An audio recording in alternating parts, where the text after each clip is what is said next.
welcome to another, it's been a while, episode of the AV2 Podcast. My name is Ross, and with me, of course, is Alex. Yes, as always. He's finally Hello. back off fucking holiday. We've done one since I went back, haven't we? Oh, yeah. Oh, yeah. Oh, you Did we? You moron. No, we didn't. Swear we have. No, we haven't. Swear We've we only have. seen one film, haven't we, since you've been back? Oh, God. Yeah, fuck you. Right. What is it? Well, since you've been gone, there's probably been a lot of news. Nope. I can't think of any. Nope. Literally, I can't think of any. No, there was the new Ghostbusters with Paul Rudd. Oh, yeah, that was year. announced. He did some video, didn't he? Which I guess would have been quite cool. And Jeremy Renner's makes a rock and roll pivot with Heaven Don't Have a Name. Oh, yeah.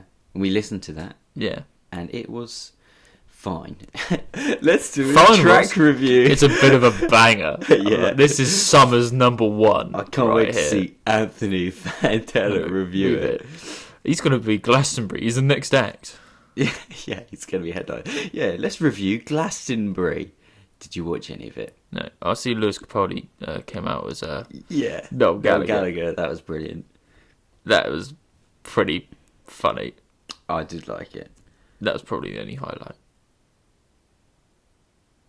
Okay, Keanu Reeves is talking about some stuff. Murder Mystery. That happened. Murder Mystery came out. Did you watch that? No. No, of course not. Apparently it did quite well on Why Netflix, though. Behind the footage of Space Jam 2. Oh, yeah, that happened as well. And not really much else, is there? Literally. There was the Charlie's Angels trailer came out. I didn't see it. I just saw Twitter, and everyone on Twitter was suddenly going mad for Kristen Stewart again. That's her name, isn't it? Yeah. Yeah. Everyone criticised her when she did like the Twilight movies. Like, she's such a bad actress. Oh my god! And then she don't do anything for like 5 years, and now she's back. Everyone's like, "Oh, I love her all of a sudden again. Yeah. She's really great." She was great in Twilight. Because she's got like 4 different hairstyles. Yeah. I mean, yeah. It'll probably be let's rank all 4 of her hairstyles. Yeah. All right, yeah. Now that we've just paused it, let's actually rank her. This was a very good idea from you. There's only 3. Yes. I think she has like a wig on. So she has the blonde wig. And then she has like a shortish, long on top hair where it's like gelled over, or she's got it like kind of messy, just pulled down. Yeah. Which one do you think is the best? The long blonde hair's the best. You reckon? Yeah. Yeah. Then what? Probably when it's like smarter and like gelled over. Long on top, short round sides. Yeah, but like which way? When it's like gelled over. Yeah. And then the worst is when it's just pulled down. Yeah. 'Cause it, looks like a bit of a bowl cut. she looks like the guy from that Texted movie. What's it called? Oh, the blonde guy. You fucking know it. I slept for it. The guy. Oh yes. What was that called? It wasn't the text. It wasn't a Texting movie. It was. And they sing Bruno Mars. Yeah. It was. Damn it. Do you remember? Yes. I do. It was. Was it last year or the year before? It must have been last year. It's that Ross Lynch guy. She looks. Her hair's well. She doesn't look like him. That's harsh. But she's got his. I swear status update. That's it. Status. She looks like Ross Lynch in Status Update with her hair just like blonde highlights pulled down. But no, and that's got Naomi Scott in it, who just played Jasmine in Aladdin. So she's gonna be hopefully doing all right. She was pretty good. Yeah, she was great as Jasmine. Yeah, she'll probably be fine as Charlie. I don't know any of the angels' names. No. But I love Charlie's Angel. Everyone knows who Charlie is. Alright, well, I guess we could just talk about the films, because literally, I like how we're saying nothing has happened. I bet like there was a massive bit of news last week that we were forgetting about. Probably. Which film would you like to talk about first? I mean, we saw 3. Oh yeah. Let's go Brightburn first. Why not? Alright, so we saw Brightburn last week, so I don't really remember loads about it. No. What was the story of Brightburn? Because you can basically say it in a sentence. It's bad Superman. Yes, basically. What happened to Superman went bad? Basically. And it was directed by David. Can't pronounce his surname. David Yarovsky. That's perfect. I think that's pretty spot on. And he does loads of stuff with James Gunn, basically. Basically, it's a James Gunn movie. Yeah. It was written by probably his brothers. Brian. Good old Brian Gunn. Brian and Mark Gunn. Brian and Mark Gunn. Brian Gunn, Mark Gunn, Sean Gunn, James Gunn, David Gunn. There we go. It was directed by David Gunn. May as well have been. Yes, it was directed by David Gunn. And what did you think of this movie? I don't think it was that bad. No? I thought it was... It's starring Jackson A. Dunn. Done. Jackson Gunn. Bun. Oh, yeah. Yeah, what did you... Yeah, carry on. I thought it was fine. It was a very nice thriller. Very easy to watch. Wasn't much of a horror. Yeah. The idea of it is... I don't really know how I feel about the idea of it. I quite like the idea of it. It's different, isn't it? Yeah. It's one of what them... happens if Superman went bad? You know Yeah. what? I'd like to know. You know what this kind of reminds me of, yeah? This reminds me of like a Twilight Zone Black Mirror thing. You know, where it's like, oh, we take something that you know and we flip it on its head. Is basically what Black Mirror does, doesn't it? It's like, whoa, here's a twist. What happened if this? Oh, what happens if this happens? Oh, twist and turns. Yeah, it's like, oh, you know Superman? What happened if when he went through puberty, he was bad? Oh, it's not really, yeah, he turned bad. What happens if Superman hits puberty? He makes like a really weird kind of distressing mask. Yeah. And he starts becoming a murderous psychopath for no 'cause apparent reason. He is literally Superman because he does all the same shit. Yeah. I would like to have seen him freeze breath someone. That's something Superman doesn't really do that much anymore. But yeah. I'd like him to have like a Superman outfit with a backwards S. Just because he's bad. Just make it that obvious. Yeah. It fucking may as well have been. He had his own like Just BB thing. Yeah, just a Superman outfit with just a B on his chest. Yeah. That would have been cool. Just a red outfit as well. I liked Elizabeth Banks. Yeah, she was quite good in this. yeah. That's David Denman, hero, legend. Yeah, I like him. Probably one of my top 10 favourite actors of all time. Yeah, because he's just like a regular guy. He's he's like thinning a little bit at the slightly front. chubby. Yeah, big fucking beard as well. Yeah, classic dad bod. Yeah, really nice guy. Yeah, who I want to be when I grow up. You know who I'd like to see him as? Hellboy. Instead of David Harbour. What's a shout? Because he's basically a cheap David Harbour. Yeah. What do you think of the kid, Jackson A. Gunn? Oh, he's a bit weird. Oh shit, he was in Avengers. He played a young Scott Lang. Did he? 12-year-old Scott Lang. I love him, man. I love him. Yeah, fair enough. But I thought the kid was alright for it. I thought, I say weird, he was very creepy, which I thought was quite cool. Yeah, he has a bit of like a fuck off mum face. Yeah. Why you leave me alone? Yeah, that's his kind of resting face. Every kid my age shoots lasers out his eyes. Give me a break. Obviously, the best person in it was the friend, played by Matt Gunn. Because everyone in this film is Gunn. Yeah. I thought he was quite good. No, I thought he was good. It was pretty gory, like when he gets his face. Oh yeah, it was gory. Bloody pulled hell. off. Yeah. And it was so obvious. It was everything that happened in it is pretty obvious what's going to happen. You can't go wrong with it being an hour and a half as well. No, exactly. I didn't. Yeah, it's your basic thriller. I don't know if we spoiled it, have we? No, you can't really spoil it. No, we haven't talked about the ending at all. No, and I can't really remember the ending either.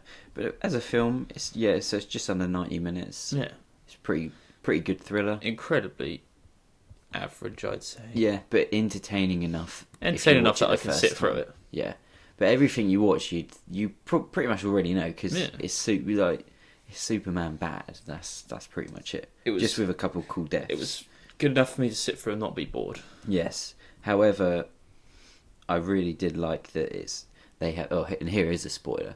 At the end, they got that Michael Rooker as he's like doing a podcast because everyone does podcasts these days about conspiracies. Who does podcasts? Losers. And then they show a picture of 6 other people, and one of them is Rainn Wilson from Super. What is his name again? Because I never actually searched for his name. No, because that was a film that we watched ages together. ago. I think it's like you type in Super, it doesn't even come up on IMDb.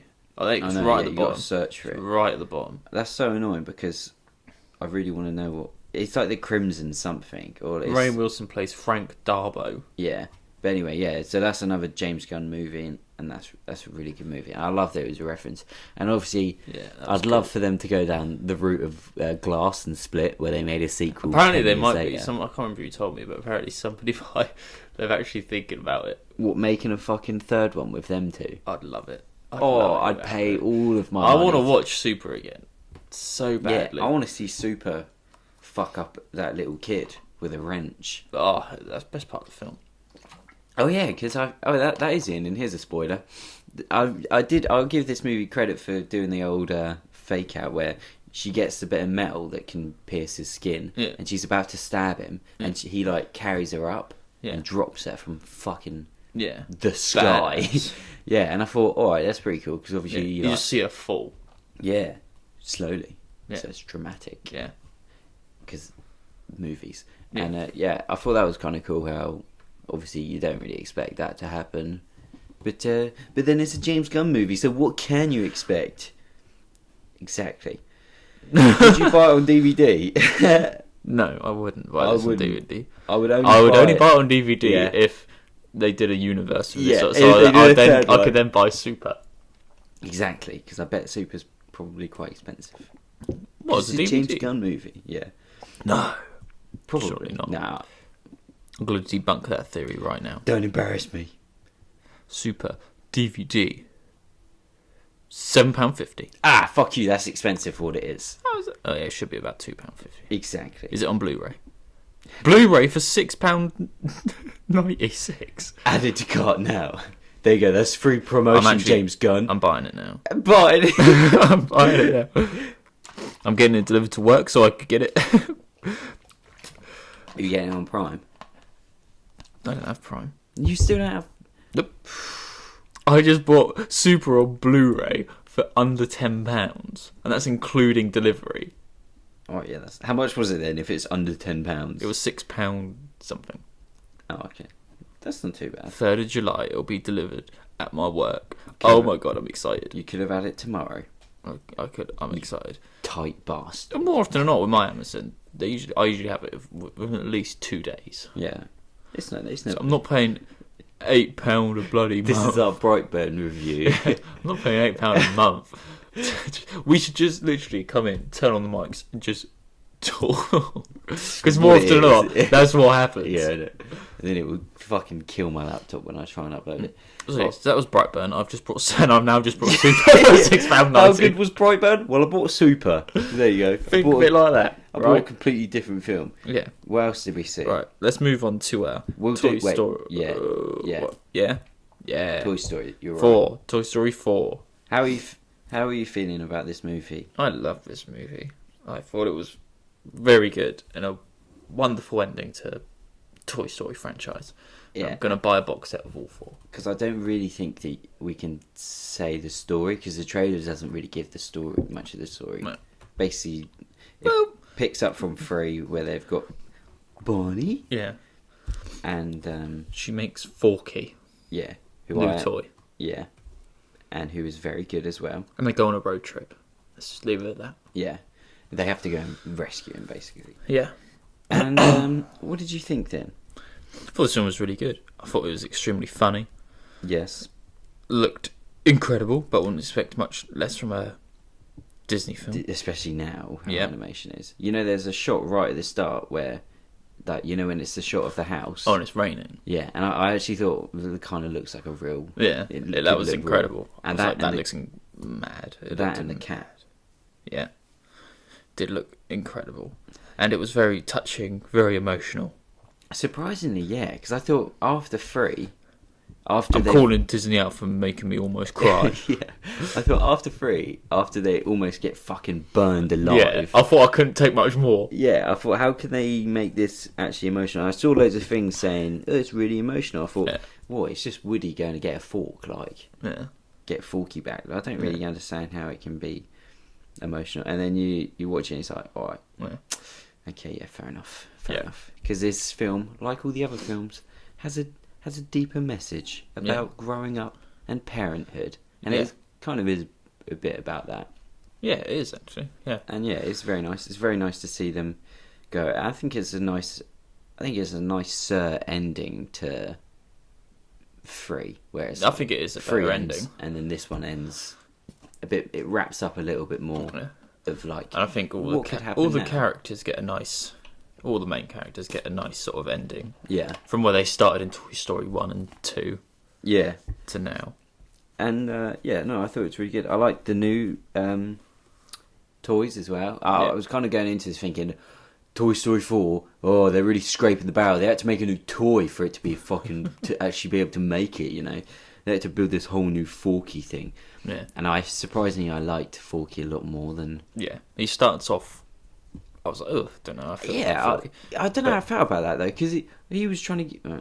this is spoilers now. Because all he was doing was trying to get into the trash can, and Woody was like dragging him out. Yeah. I thought, oh, this is a bit brutal. Yeah, not sure if I'm liking kill this. Himself. yeah, exactly. But no, I thought he was really good. Shout out to Ducky and Bunny.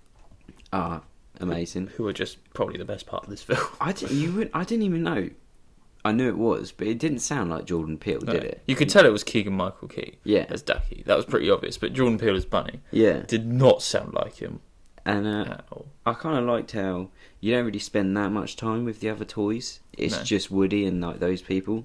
Yeah. Which I didn't mind because... Yeah, you don't see a lot of Buzz in this film. No, exactly. But you see... Or Jessie. You see just enough. Jessie in this film. No, yeah. Jessie doesn't really say anything. No. But I like that they actually brought back Annie Potts to do Bo Peep. But I don't ever remember them losing Bo Peep in the second and third one. Like, she's in the second one. No, she's just in the... She's only credited in the first one. Is she really not in the second one? Nah, and she's not in the third one either. That's what I mean. I don't remember them... I'm going to have to go... Oh, wait, no, she is in the 2. second one. Yeah, I swear she was, But when do they get rid of her? In 3. I think in 3 it's just mentioned that... It's just like, oh yeah, we've lost some toys. We've lost Bo Peep. Yeah, I think that's literally all they say. They just go, yeah, we've lost Bo Peep. But they don't say how. Yeah, I don't really get that. So that was a bit weird. Yeah, it was. But they explained in this one how they did lose her. Yeah, exactly, which was pretty devastating. Mm. And and it's only an hour 40 as well, which I really liked. Yeah. It's funny, it's charming, it's an hour 40. Yeah. Tom Hanks is still great. Yep. Keanu Reeves is probably the best thing in this movie as Duke Kaboom. Kaboom. He's very funny. A Canadian stunt driver. He has probably got the best jokes in it, I would say. Even though Ducky and Bunny, they were pretty good, yeah. No, I really like this movie. Thank you. Would you buy it on DVD? Yeah. I'd buy all 4 of them. I don't actually have any of them. No, I DVD, don't. So I need to do that. I used to watch the first one a lot when I was younger, so I could not watch it these days. Say that, I watched more of the second one when I was younger. Ah, that's interesting. Toy Story 2. Yeah. I like that. Yeah.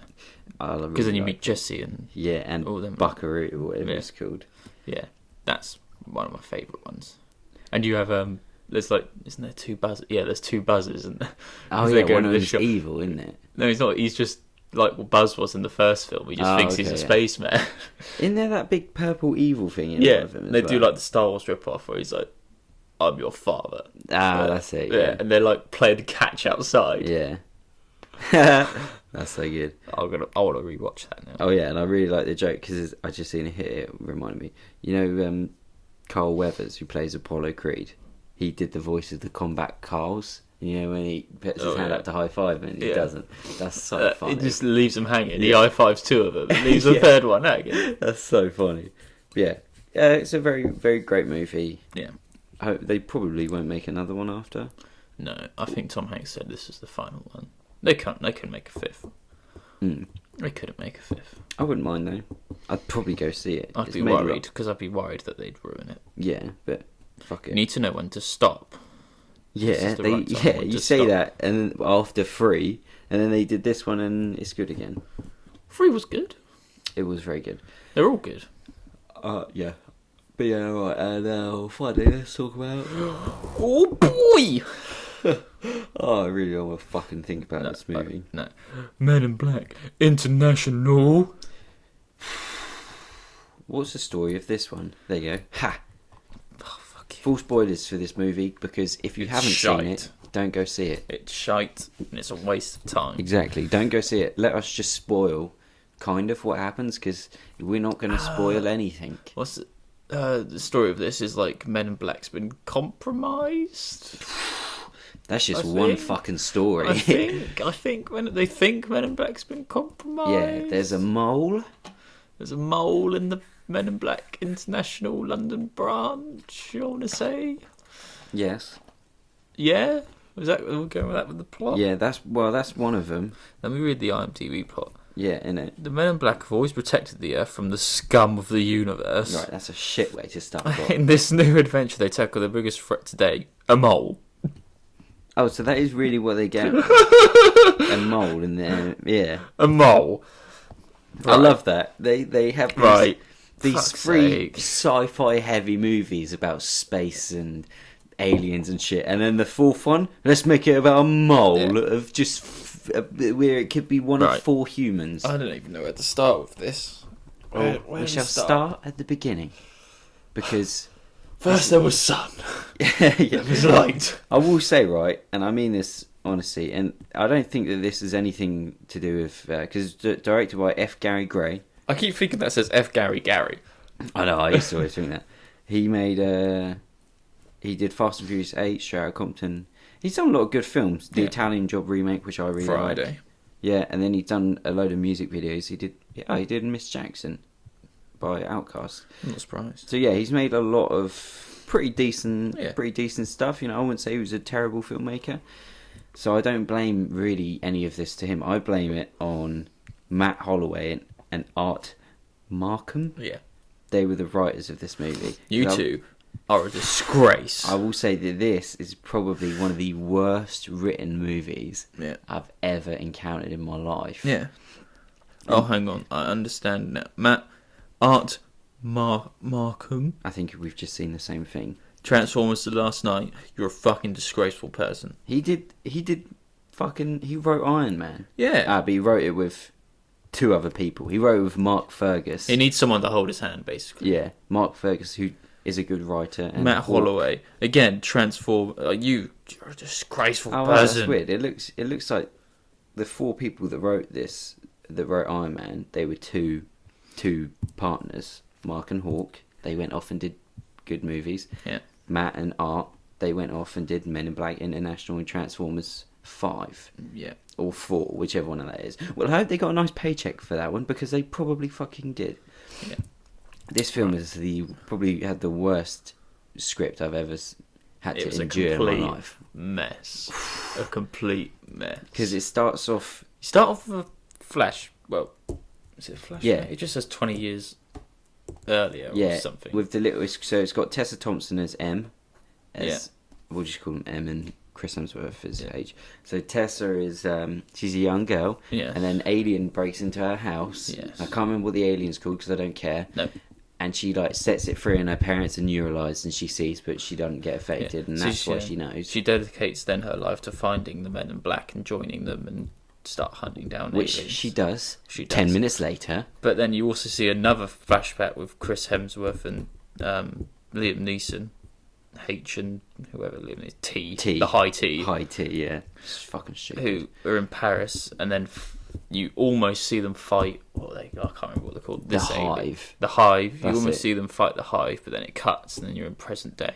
Yeah, and Tessa Thompson. She finds the Men in Black. Finds the Men in Black, joins them, gets hired extremely quickly just because she found them, and they respect that. And they like that. There's a cool montage where she gets her suits. So far I'm like, this is okay. Really? I thought. Alright, I've not laughed yet, but that's because Chris and they haven't Tessa... interacted yet. Yeah, exactly. I'm trying to compensate at this point. Yeah. They haven't interacted yet. Not a lot's happened, but I'm liking some of the montages. Yeah. Okay, we didn't see them fight the Hive, so something obviously has happened there, which will be explained. Can't wait to see that. Yeah, they're saying Chris Hemsworth's not what he used to be. I'm like, hey, something's happened obviously up there. It's going to be explained. Yeah, just got to be patient. So then they become partners and go on some sort of mission. And even when they first interacted with each other, I thought, Well, it's probably not going to be that funny to start with because yeah. they just met each Yeah, other. I mean, So give it another couple minutes, and the chemistry's going to kick in. And it's going to be Thor Ragnarok levels of funny. Yeah, this film's going to be so fucking good. Oh, get them in this car Get together. them in the car together. They'll be having a bit of banter. Oh, it'll be class. But just quickly, and while they do that, you have, and I'll need to know who these fucking. Oh, you talking about Agent C? No. Oh yeah, Ray Spall's in this. Yeah. I like Ray Spall. Them two twins. So you see the bad guy, and it's just some smoky thing. Yes. And he takes over one person, and then he Yes. becomes two twins, Laurent and Larry. And I guess they're break dancers in real life because they do a lot of body popping. Yeah, which is cool because that's what aliens do probably. Yeah, they body pop. But that's body pop. their first mission. They go to this club to speak to some alien. Oh yeah, 'cause about something. Their first mission is to speak to an alien About something. or keep him safe because they don't want him to do something. So they have a good time. And then these body poppers pop up. Hey. Pun. Terrible. Pun the pun. Yeah. And then they're like, we're going to kill that guy. So they kill him with ease, obviously. Yeah. And then start body popping some more outside. Yeah. Chris Hemsworth and Tessa Thompson trying to kill him. They shoot at him and nothing happens. They just walk through it. So what does he do? Shoot him some more. Yeah. Oh, let's get a gun out of this and there. And they start pulling the car apart. And you probably saw it in the trailer where they pull the wing wire. Yeah. That's shit. This is about half an hour in. We get our first little brief action scene. Yeah, and it's fucking awful. It's just Chris Hemsworth just stood there shooting something and these things not really reacting. Yeah. Tessa Thompson speaks to the guy and he gives her some little purple cube thing. And that's when he's like, oh, Chris Hemsworth can't be trusted and Men in Black's been compromised. Yeah. Blah, and blah, blah. That's so sort of when at that point you're like, right, Chris Hemsworth's not the man he was. Something happened in Paris with the Hive. Maybe they'll explain it in the next scene. Maybe not. No. No. It just carries on. And then that's I basically... can't remember what it goes on to after that. Well, that's basically how the film goes. It's just... Then about another half an hour later. Yeah. It's literally just Chris Hemsworth and Tess Thompson just going to different places. They end up in things. Marrakesh, was it? Yeah, because they need to do... They had to find something. Yeah, I don't know why they go to Marrakesh. But they meet Pawnee, because of course they were scared about making this reboot that it wasn't going to be very funny, so they give a little funny side character, who was kind of funny, played by that Kamal, from the Big Sick. Yes. So I thought he was good. Well, I Yeah. didn't, but he was fine. He was fine. Few jokes there. Oh, it's just so fucking poor. They just go from place to place and try and make jokes. Nothing's really explained why they're going there. No, and this is the thing. It's so fucking complicated what everything is. Cause I don't know why they're doing stuff. I don't know why they're there. I don't know why they're doing this. Why are they fighting this person? So you have to set up Agent M. You have to set up Agent H and him being a great agent. Or former great agent. Yeah. Her, just starting out in Men in Black. And then they try and set up these two villains. This Hive thing, that is connected to it. A little fucking Pawnee thing, talk about that. You got to talk about the mole in Men in Black and trying to figure out who that is. There's too fucking much going on in this, man. It's so hard to keep up, honestly. And then they get on some bike thing, and they press a red button and they teleport and crash. Yeah. So then they spend about 10 minutes in the desert Trying to fix the bike. Yeah, not really doing much. And I can't remember, they weren't even, at that point when they crashed, I was like, right, this is about an hour and 10 minutes in. Yeah. And we've had one brief action scene. Yeah. And a lot of confusion. Yeah. And at this point, I'm like, right, this is where it's night time. Chris Hemsworth will look up the stars and explain what happened that night in Paris. Yeah, give us Didn't happen. At least nothing. Because I remember seeing some set photos before it came out of them two with their jackets off walking through the desert. I thought, oh, that looks quite cool. Why are they in the desert? It's like John Wick 3, walking in a suit. Maybe they've had desert. some massive battle in space. They've landed there. That's going to be the new thing, is being in a suit and walking through the desert. He's a John Wick. That's a cool thing to do now. That's a craze. Well, she book us some tickets. Yeah. We've got to go to, don't know where it was. The Sahara. Yeah. So I thought, this is going to be quite cool, what they can do. And they just sit there and make a thing. And they have loads of tools and shit. They suddenly have a brief argument and then suddenly get over it really quickly. Oh, yeah, of course. And then they have to go and see Chris Hemsworth's ex-girlfriend, because she's in it, played by Rebecca Ferguson, Yes. called RZA, because she's an arms dealer bad guy. Yeah, who has like person. 6 arms. Yeah, and she's trying to buy something off someone. I don't know why they went to see her. Yeah, and the mole, something to do with that probably. Yeah.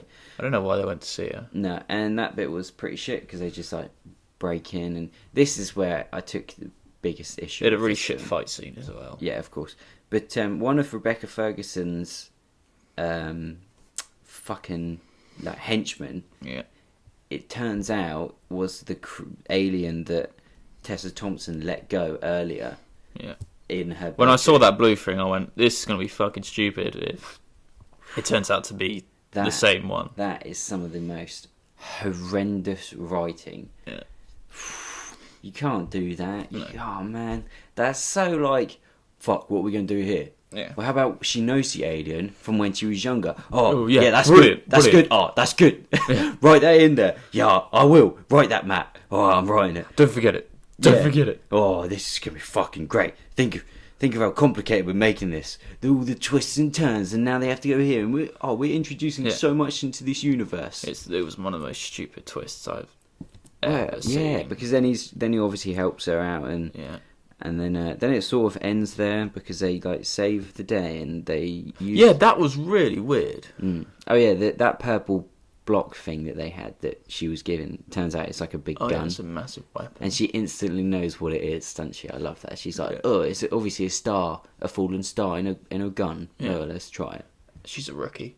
She Exactly. shouldn't know that much. Exactly, but she does. So yeah, they defeat RZA or something, and then they're back at Men in Black. And this was like an hour and a half Yeah. in, so I was like, oh, is this the end? I swear it was like an hour 50. Hour 40 max, at least, if you're not including the I would have been credits. fine if that was the end. Because I was like, you can't end on a fight like that, surely, because nothing happened. And suddenly there's another 10 minutes that's extremely rushed, Yes. because they're in London, and they have to then, turns out, Liam Neeson's a mole. They figure that out incredibly quickly. Yeah, which I think everyone in the cinema Yeah. figured out Yeah. before the film Probably an hour started. before. Yeah. When the fucking trailer first came Yeah. out. Then they quickly fly to Paris in about 10 minutes. Yeah. And then, yeah, Well, they don't need to fly because they can just get on that train. go into the... Oh, that train was stupid. Mm-hmm. Then they go to the Eiffel Tower where they fought the Hive. It's like, right, this is where it's explained. And then Chris Hemsworth, well, And that's all it is. It's just explained. It's just Nothing's like- seen. it's just, no, you don't get a flashback to see what happened. Tessa Thompson's like, you're repeating yourself. He's like, am I? Oh, I am. I think you were neutralised that night. Then they fight Liam Neeson. Yeah. So that's the big twist, is that Liam Neeson's bad.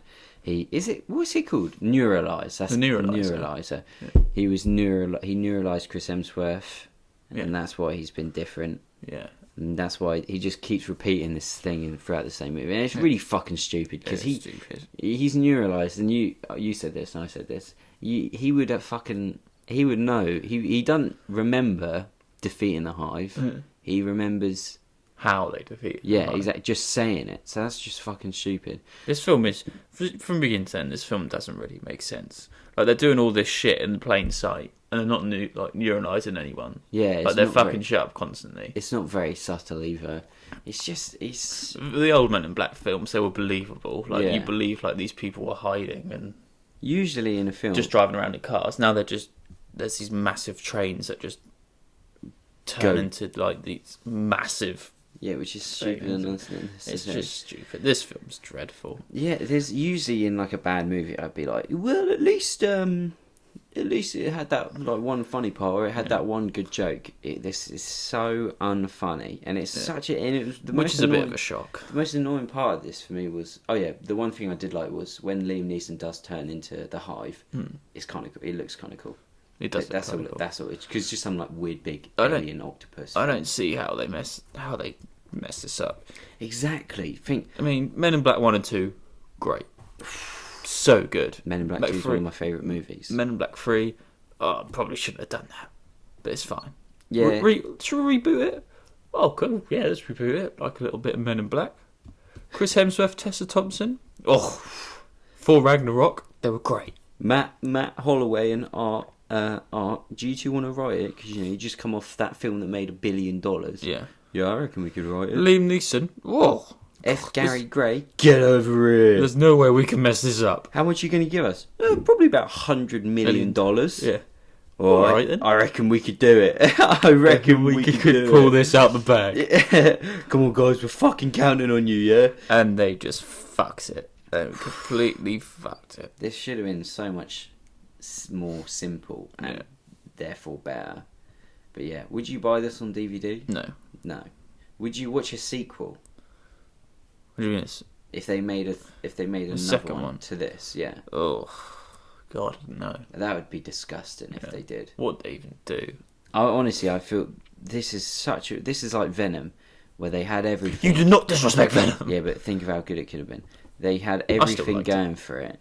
They had Chris Hemsworth and Tessa Thompson. And we were saying before this movie, if you could get any two people in a film, you get them two, because they'll sell the shit out of it. Yeah. They were doing fucking They were great. everything. They were great together. But in this, Exactly. there was just nothing there between them.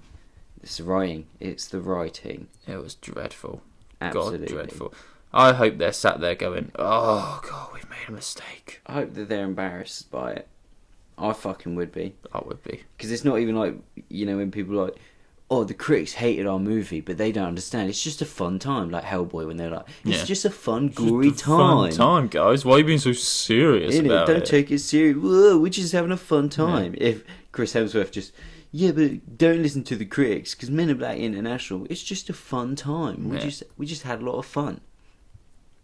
Yeah. But so I'm just going to buy Men in Black 1 and 2 on DVD. Yeah. And as we said, Men in Black 2 is probably one of the greatest sci-fi films of all time. Yeah. And I think that's probably going to wrap us up. Yeah.